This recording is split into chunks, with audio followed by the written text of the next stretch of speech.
Shalom, I'm Messianic Pastor Michael Brown, and I want to welcome you to session 12 of this series, Messiah Yeshua's Life, a Messianic Jewish Perspective based on a harmony of the Gospels.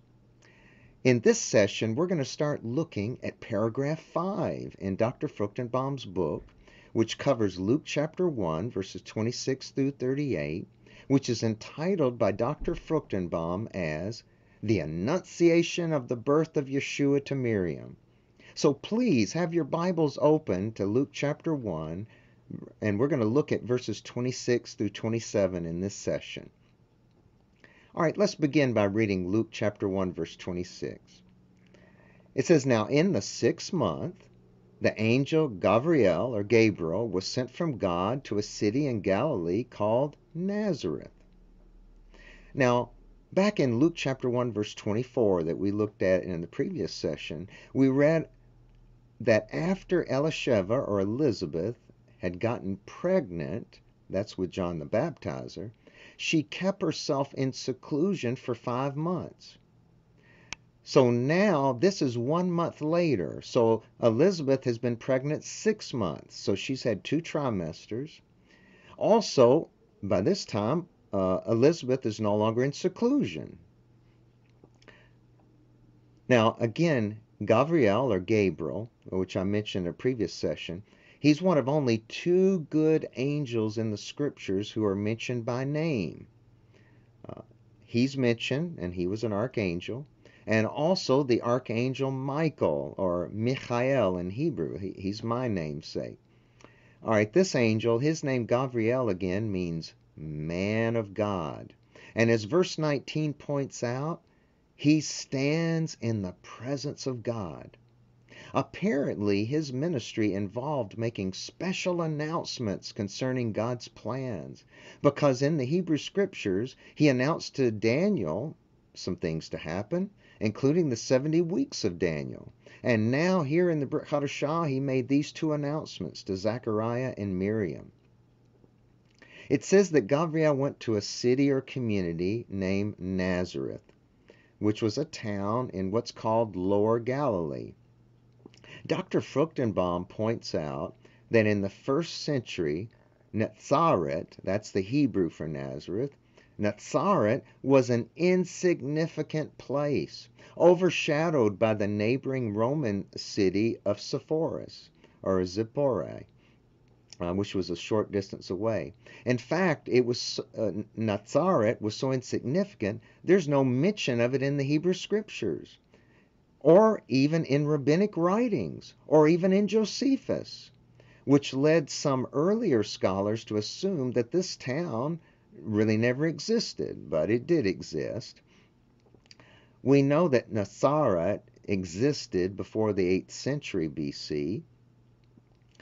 Also, Ron Allen, an adjunct professor at Dallas Theological Seminary, where I attended and graduated, points out excavations of the old city of Nazareth lead us to conclude that the site remained uninhabited for some reason from the 8th century. Probably this was due to being destroyed by the Assyrians in 733 BC.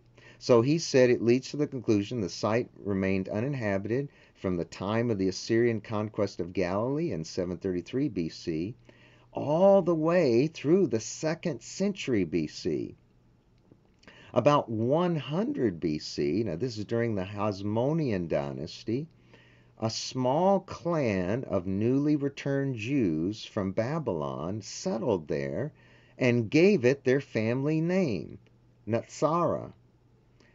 Now these Nazarenes, as they were called, a Judean family that proudly identified its Davidic lineage and spoke of itself as the branch clan, apparently did this in strong identification with the prophecy in Yeshayahu, or Isaiah chapter 11 verse 1, where it talked about a branch shall come from the root of Jesse. And that was, again, viewed messianic. And there were other passages in Yeshayahu, Isaiah, that explicitly talk about the branch, In those cases, it wasn't this Hebrew word netzer. It was a different Hebrew word, but basically the same concept. So the people in this town of Nazareth had the idea that Messiah, the branch, would be born from among them. Meanwhile, those who knew them often scoffed. To other Jewish people in larger, older cities, the Nazareans must have seemed silly in their assumed self-importance. Now, though at times Nazareth may have had as many as 40,000 people, we think by the time of this passage, in other words, at the time of the first century, there were probably only 2,000 people there in Nazareth. So it wasn't a very big place, even though it wasn't a rural area, but nevertheless, it wasn't any big city. Isn't it interesting that God didn't choose to do something world-changing like what we're reading about in our passage? He didn't choose to do that in Jerusalem or Jerusalem. He didn't choose to do that in some other big city or well-known city of that time. But instead, he did it in a small, you could really say a village almost, of only 2,000 people. God doesn't always look at things like we do. All right, let me just read verse 26 again, and then let's look at verse 27. It says, "Now in the 6th month, the angel Gavriel was sent from God to a city in Galilee called Nazareth, to a virgin engaged to a man whose name was Joseph, of the descendants of David, and the virgin's name was Miriam." You know, I was thinking of an application on this. God knew who Miriam was. He knew all about her, that she was a virgin, knew she lived in this small community here, and he knew what was going on in her life. That just reminds us that God knows all about us too. He's not oblivious to us and our situation, the challenges we're going through, as well as the good things. And he knows exactly where we are at all times. He knows about us and he cares about us. So he knows about you, and he cares about you. All right, let's go back in our passage. So in verse 27, he said he went to a virgin. Okay, now the Greek word, because remember the oldest manuscripts we have on this were in Greek, the Greek word translated virgin there is parthenos. Now, parthenos in the Bible means a young woman of marriageable age who has never had sexual relations. So this Greek word was never used in the Bible to refer to a married woman or to a woman who had had sexual relations. So what I'm saying is when our English Bible says a virgin, that's exactly what it means. She was a virgin, had never had sexual relations. Now, in this case, you know, marriage back in those days, it wasn't like it is today. It wasn't like today where someone may not be a virgin when they marry. But back then in Jewish culture, and especially in the Hebrew scriptures, it was a requirement to be a virgin. And if they weren't a virgin, they were punished. We read about that in Devarim or Deuteronomy 22, verses 13 through 21, that if a woman who was betrothed to a man, just like Miriam was, if she was found actually not to be a virgin, she was supposed to be stoned. Now, I don't know how often they carried that out.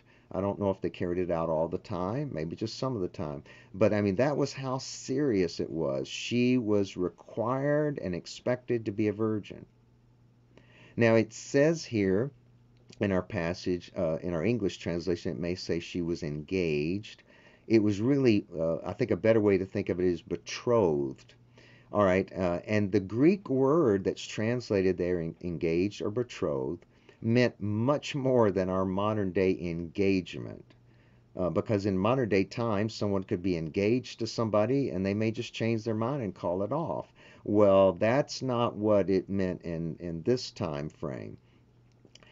The same Greek word used in verse 27 there for betrothed or engaged is also used in the Septuagint version of Deuteronomy 22 verse 23, which means that passage in Deuteronomy is talking about this exact situation that Miriam was in. And in that passage in Deuteronomy chapter 22, starting with verse 23, in verse 24, it refers to this woman who in this case was being executed for being unfaithful. It said that woman was betrothed to a man, and she was referred to as the man's wife. So I share that just to say, in the Jewish mindset of that day, the betrothal was equivalent to being married to the person. Now, I want to spend some time, in case you're not aware of this, about historically and biblically that what the whole stages of a Jewish couple getting married, because that helps us to see the context of Miriam and Joseph.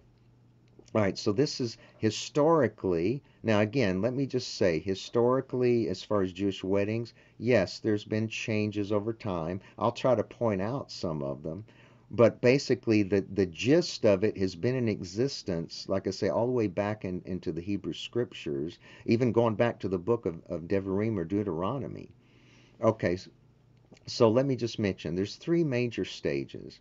Okay, the first stage of a Jewish wedding, historically and biblically, was called shidduchin. Shidduchin referred to the arrangements, the proposal for marriage, and this was preliminary to betrothal. All right, so historically, a Jewish marriage was not just between two people, but between two families. The father and the family of the man and the father and the family of the woman would come to an agreement on what was called a mohar. That was a bridal payment or a dowry that was paid by the groom's family to the bride's family, since they were now losing a daughter who was a valuable worker in the family. So this was kind of to kind of recompense them. Now, this stage, this dowry was originally a purchase price for the bride. And I mean, of course, we don't agree with this, but she was considered like a possession. So I'm talking about this is way back when. Now, over time, this dowry stopped being viewed as a purchase price, like she now belonged to the groom, but just a bridal payment. In addition to the mohar, there was also what was called a matan, and that was gifts which would be given directly to the bride. Now we see both of these, the mohar and the matan, being mentioned in Bereshit or Genesis 34 verse 12. That was the passage when Shechem, I mean, it's a tragic story, but Shechem ended up violating one of Jacob's daughters, Dinah. And then he went to Jacob and said, I love her, I want to marry her. And listen to what he says here in Bereshit 34 verse 12. He said to Jacob, he said, ask me ever so much, and the Hebrew word there is mohar. So he said, ask me ever so much mohar, or bridal payment. And matan is also mentioned in that passage, which was translated gift. And he says, I will give according as you say to me, but give me the girl in marriage. So the mohar was not always paid in cash, but sometimes in possessions or service. In Bereshit 24 verse 53, this is when Abraham's servant went to get a bride for Yitzhak or Isaac. It mentions about articles of silver and gold and garments that were given to Rivka or Rebecca. That was the matan. And it says precious things were given to her family. That was the mohar. Now, my understanding is that over time, at least by early biblical times, when it wasn't viewed as a bride being purchased, normally the father would not keep all of the mohar or the dowry, but would give at least a portion of that dowry to his daughter. And it also was not unusual that the family might also give other gifts to her, like a field. Also, by Talmudic times, during the shidduchim, again, this is the arrangement or the marriage proposal time, mutual consent by both the boy and the girl of age was required before proceeding ahead with the next step. Now, so what I'm saying is we don't know for sure, but maybe way back in biblical times, the marriage was just arranged between the two families, and maybe the boy and the girl were real young and they didn't really have much to say about it. But thankfully, as time went on, at least by Talmudic times, now that's even after the time of Yeshua, but at least by that time, it was expected and required to have mutual consent. And obviously, we would agree that that makes sense, that they should be agreeing if they're going to be marrying somebody for the rest of their life. After the time of the Hebrew Scriptures, when economic conditions worsened and some men actually hesitated on marriage and taking on more financial responsibilities, sometimes, believe it or not, fathers had to offer dowries to induce men to marry their daughters. In other words, they had to give them money, say, marry my daughter. By the time of the Maccabean period, things changed further so that the mohar actually became a lien, so to speak, that had to be paid back to the bride if she was divorced or if her husband died. Okay, all right, that was all the first stage that I was just talking about. All right, the shidduchim, that was talking about the arrangements and the marriage proposal. All right, now once these arrangements had been worked out, there was a signing by two witnesses of a ketubah. In Hebrew, Israeli, it's keduvah. All right, so what is the ketubah? It was a written marriage contract which included the provisions and conditions proposed for the marriage. All right, now let me share my screen. Hopefully I can bring this up and share this with you properly. Okay. Okay, there you see an example of a ketubah. And you see they're usually the ketubahs, they're decorated with a lot of beautiful graphics around it, and it had a pretty standard type of text that was written into the ketubah, and then of course it was catered to the particular couple. Okay, I'm going to stop sharing the screen there at that point. Let me just bring my okay. All right, now in the ketubah, the groom promised to support his wife-to-be while the bride stipulated her dowry or financial status. Eventually, a minimum of this obligatory lien was specified in the ketubah as 200 dinars for an unmarried girl and 100 for a widow. Now, incidentally, many Jewish weddings today continue to include the signing of a ketubah before the actual wedding ceremony. Now, I'm not saying unless they're ultra-Orthodox, they don't really take it as a legal contract. It's more of just a nice thing to have with the Jewish wedding. But this custom of the ketubah could have eventually influenced the government to require the signing of a marriage license by one or two witnesses after the wedding ceremony. Okay, so again, that all was the shidduchim, the arrangements, marriage proposal, time, and would have involved the signing of a ketubah. Now, the arrangements may have done much earlier or may have just been done right before this second stage, which I'm going to talk about now. So this is the second stage, and that was irusin. Irusin means betrothal, and that began with a ceremony under a chuppah, or a marriage canopy, which publicly designated the bride and groom for each other. So this, I'm quoting from Darrell Bach here, it said this involved a formal witnessed agreement to marry and the giving of a bridal price. The benediction of a betrothal, this is like a standard one of a betrothal, would included this. It said, "Blessed art thou, O Lord our God, King of the universe, who has sanctified us by your commandments, and has commanded us concerning the forbidden relations, and has forbidden unto us the betrothed, and has allowed unto us the wedded through the marriage canopy and sanctification." Now, let me just show you a picture of a chuppah.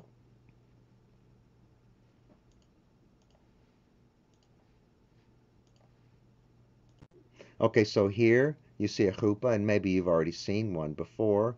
So it's usually got 4 poles, and there's some kind of a covering over the top. Now, I have seen before that maybe in some ultra-Orthodox weddings where they'll have a tallit as the top covering being held over them to form the chuppah. In other cases, like you see here, there's a sheet. Like for our congregation, we have a nice piece of material that connects to the 4 poles that is over the top. So again, sometimes you will see Jewish weddings where they'll just get married under like a gazebo or something like that, and they'll use that to serve as the chuppah. So again, it's just there's a covering over the top there. Okay, let me unshare here.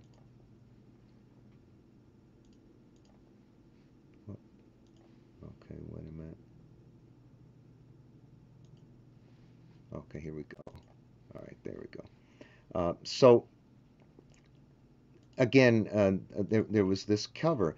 Now, if you're not aware, the chuppah symbolizes the bedchamber, and therefore the house or dwelling the couple will be living in. Now, this second stage, again, it involved a kiddush blessing. So that's with the cup of the fruit of the vine. They had the blessing and would drink that, both the man and the woman.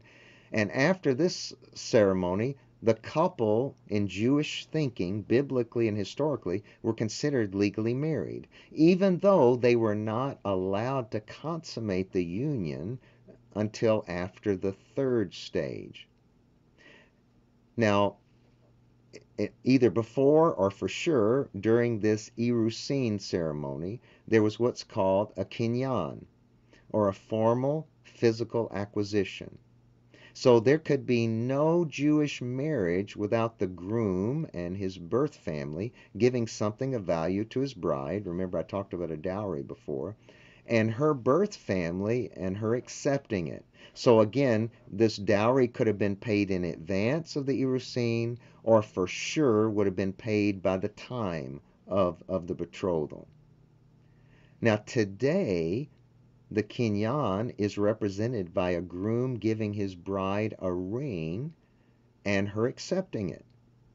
In more modern times, the custom came about for the bride to also give the groom a ring as well, and for him to accept that. Obviously, these Jewish customs have carried over even into non-Jewish weddings today. After the Irusin was called the Kiddushin. Okay, the Kiddushin means sanctification. And that was a time period which set apart the couple for one another, and they made physical preparations to have a life together. Now, typically, this was for a whole year. That's the Kiddushin. Later, in Talmudic times, this period was only 30 days if the woman was a widow and she was going to be remarrying. But normally, like I say, normally in a case like someone like Miriam, this was to be a whole year. Now, of course, the modern day engagement period is kind of a vestige of this formal betrothal period, even though, as I said before, today when we think of engagement, we think, well, you can call it off. But back in those days, the engagement was like they were married. They just were not living together and not having sexual relations yet. So they would wait a whole year and they would be preparing for the third and final stage. My understanding is that they waited a whole year to help prove that the woman was indeed a virgin and was not pregnant by the groom or some other man. So, typically that would be the 40 weeks. So they're waiting the 40 weeks out just to make sure, hey, she's not pregnant. So, as far as we know, if she is a virgin. Also, understand there was some garment that she would wear, and that was supposed to prove that she was still a virgin. That's mentioned in Devarim 22, verses 15 and 17. Let me show you one more picture, and this is of the third stage. No, wait a minute, there we go. Let's share this one. Okay, and this is the third stage, which again was done under the chuppah, was done under the canopy. You see again, there were witnesses there. There's someone officiating on that. All right, so this is the third stage. That's kind of equivalent to what we would think of as a wedding today. Okay, so this is the nisuin. Nisuin means nuptials. The groom would go get his bride at her home. This was called the fetching of the bride. And then he would take her to her new home. At some point, and over time, again, all these things developed over time and changed, but at some point in the development of the marriage ceremony, the bride was even led to a mikveh, and this would be true like for an ultra-Orthodox wedding today. The bride was led to a mikveh, that was an immersion pool for ritual cleansing. So he went and fetched her. She got ceremonially cleansed through this mikveh. Once she achieved that ritual purity, then they had this final ceremony that I was just showing you under the chuppah. That was for, again, the nisuin, or the nuptials. They would have another kiddush blessing, drinking of the fruit of the vine. Both of them would drink from that. And that was to and they would, of course, do vows and things like that. And that was to finalize the earlier promises and vows that had been made when they were betrothed. Now, only a few people would tend to be invited historically. I'm talking about only a few people were invited to this ceremony under the chuppah. Usually it was only the close friends and relatives of the bride and the groom. Later, it became a much more public ceremony, like what we would think of today for a wedding. But only after that, only after they had this ceremony under the chuppah the second time, would they consummate the marriage or have sexual relations. Now, after this second ceremony, so remember, the groom went and fetched his bride. They came, they're under the chuppah. They have the second ceremony to finalize the betrothal they had done probably a year earlier. Then they would have what was called the marriage supper, or the wedding feast. And that usually lasted for 7 days. Many more people were invited to that marriage feast than to the ceremony historically. Now, I know today, it'd be the same number of people. Now, of course, this marriage supper, the wedding feast, has led to the modern day custom of having a reception or a meal after a wedding. Now, again, I mentioned to you this thing has developed over time. Starting around the late Middle Ages, both of these Jewish ceremonies under the chuppah started being combined into one wedding ceremony under a chuppah, with the couple drinking 2 cups of the fruit of the vine, reminding us of the 2 previous ceremonies under the chuppah. Now, in early times, when the bridal payment was viewed as purchasing the bride, the emphasis was more on the betrothal, or the nisuin ceremony. The emphasis was on the betrothal. The nisuin ceremony, that was the nuptials, was just taking possession of the bride. But when things changed, the emphasis came to be on the nisuin, or what we think of as the final part of the wedding. According to later Jewish commentary, this is in the Mishnah, in parts of Judea, it was not unusual for the husband to be alone with his wife on at least one occasion during that time of sanctification for a year when he could have sexual relations with his wife. Now, I'm just saying that's in later Jewish commentary. I'm not saying that was true at the time of Miriam and Joseph.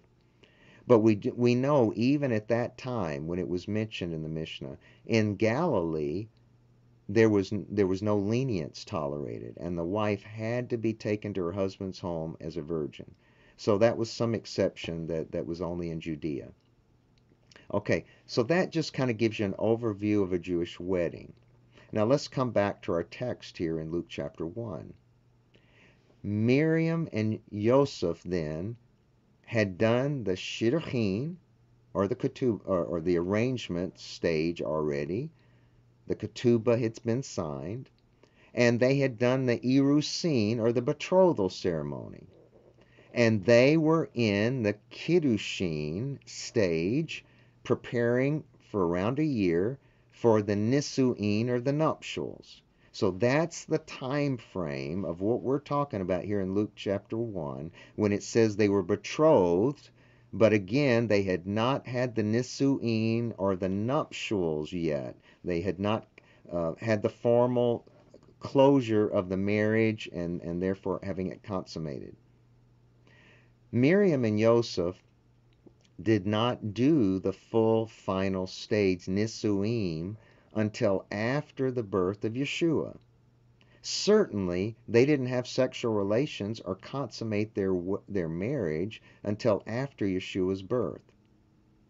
Interestingly enough, in Luke chapter 2, verse 5, now we'll be looking at this in a coming session, which is some 9 months later, when they go down to Bethlehem to register for the census, and where Yeshua was born, it still refers to them being betrothed or engaged. So that tells me they have not done the nisuin stage yet. They haven't even gone into the chuppah the second time to say, okay, now we finished up the marriage part, even though she was pregnant. So apparently they waited till Yeshua was born. Apparently, after that, they would have done this ceremony under the chuppah, and then they consummated the marriage, and then they had their other children. But let me just say, it's possible maybe they went ahead and did a ceremony under a chuppah, the nisuin one, and maybe they lived together, but they just didn't have sexual relations. So we're really not sure. The scripture is silent on this. Could have been either one. So a union of betrothal like Miriam was in could only be ended by a writ of divorce, and we read about that back in Devarim or Deuteronomy, or by the death of the fiancé or husband. If he did die, she was referred to as a widow. Now, girls as young as 12 years old could be betrothed. Now, I'm talking about back in biblical times, and this was even true during the time of Miriam in the 1st century. Now, we don't know how old Miriam was when she was betrothed to Joseph. I would say scholars are almost in total agreement she was undoubtedly a teenager. So she was at least 12, who knows, could have been up to 17, somewhere in that range. We know from the Gospel of Yohanan or John and the book of Acts that Miriam was still alive when Yeshua was crucified. He was at least 30 to 33 years old when he was crucified. So that means Miriam was in her upper 40s or early 50s when Yeshua died. So again, we see at this point here in Luke chapter 1, Miriam was still a virgin and she was betrothed. Notice that they knew their genealogy back then, because it says there, Joseph, who was of the descendants of King David. So they knew Joseph was a physical descendant of King David. And of course, I talked about that when we looked at Yeshua's genealogy in Matthew chapter 1, which I believe was of Joseph. And so it shows, it shows the genealogy. They had these genealogical records in the temple, but they were destroyed in AD 70. All right, so we've looked at verses 26 and 27, so we're going to stop there. In the next session, we will continue looking at paragraph 5, Luke chapter 1, and then we'll look starting with verse 28 and going forward. So I hope that you will join us for the next session and for the coming sessions. And I would encourage you, if you haven't read this section, please read it before the next time so you can at least be familiar with it. And when we talk about it, that'll just reinforce things and hopefully add to what you already know about it. God bless you and thank you for joining us for this session. Shalom.